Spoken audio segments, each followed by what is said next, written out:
आज का विषय आव्यूह। देखिए आव्यूह को हमने सोल्व करना आपको बताया था। आव्यूह का हमने आपको जोड़ना, गुणा करनी, भाग करना, ए इनवर्स निकालना सिखा दिया। आज आव्यूह के 1% बात होगी। आव्यूह का 1% हमारा शेष बचा हुआ है। कहा भी क्या है इतिहास पुराणों में, किसी भी पर्सन का कुछ ना कुछ पहला भाग होता है। आव्यूह सोल्व करने का सबसे पहला एक मेथड है, जिस मेथड को हमने फर्स्ट मैट्रिक्स मेथड कहा, अर्थात प्रथम रूपांतरण विधि द्वारा आव्यूह को कैसे सोल्व किया जाता है। आज इसी टॉपिक पर हम वार्तालाप और चर्चा करेंगे। सबसे पहले आपको ज्ञान होना चाहिए। क्या ज्ञान होना चाहिए? आपको ज्ञान होना चाहिए कि आपका इकाई आव्यूह क्या होता है। इकाई आव्यूह का अर्थ है कि ऐसा एक आव्यूह जिसमें उसके विकर्णों पे एक एक पाया जाए और बाकी जगह जीरो अवयव हों, जीरो एलिमेंट हों, ऐसे आव्यूह को आप इकाई आव्यूह कहेंगे।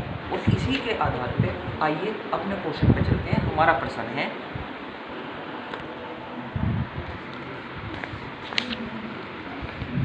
देखिए ये प्रश्न दिया हमें, प्रश्न है 1 -1 2 3 4 5 3 फिर आपका 2 -1 3 का प्रथम रूपांतरण विधि द्वारा ए इनवर्स ज्ञात करना। इसका ए इनवर्स ज्ञात करने के लिए सबसे पहले इस सवाल को लिख लेंगे ए बराबर आई ए का मान डाल दिया, आई का मान डाल दिया, ए ऐसे रखा। अब आपको यहाँ पे इस वाले मैट्रिक्स को आई के रूप में चेंज करना। तो आई के रूप में चेंज करने के लिए आपका यहाँ 1 लिखा हुआ है, यहाँ आपको 0 बनाना। तो 0 कैसे बन सके? यदि मैं इसे इसमें क्या कर दूँ, प्लस कर दूँ। मैंने ये क्या किया, C2 को लिखा C2 + C1 और ऐसे ही C3 को लिखा C3 - 2C1।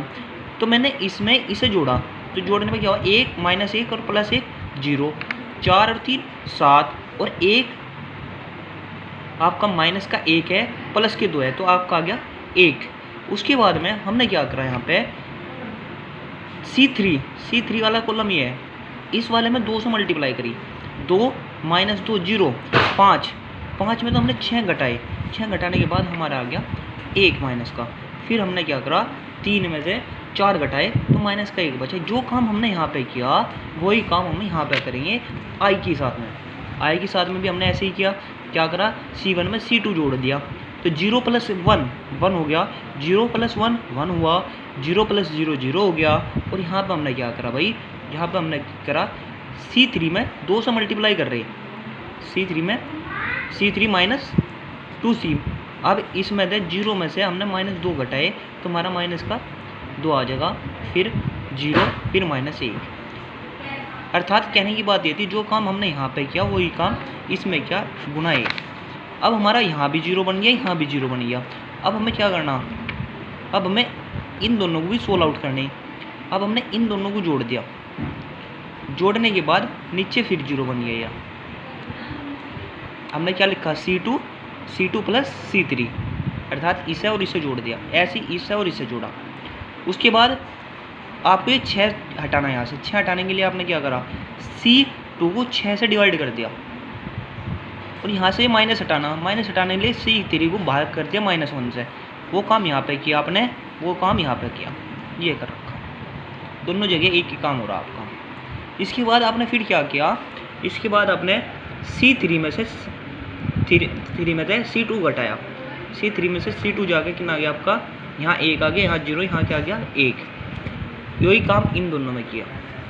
अब आपने C1 को लिखा क्या, C1 - 3C2 - 2C3।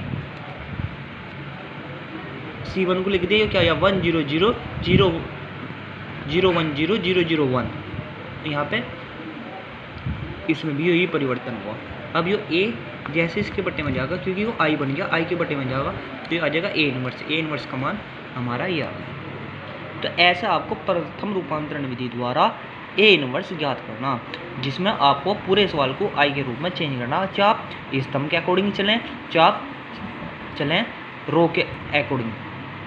कहने की बात है, या तो आप C के अकॉर्डिंग चलें या R के, रो के या कॉलम के, किसी के भी एक के अकॉर्डिंग चलें और पूरा सवाल I के रूप में चेंज कर दें, तो आपका A इनवर्स निकलेगा। अब आव्यूह का पूरा टॉपिक समाप्त हो गया। धन्यवाद।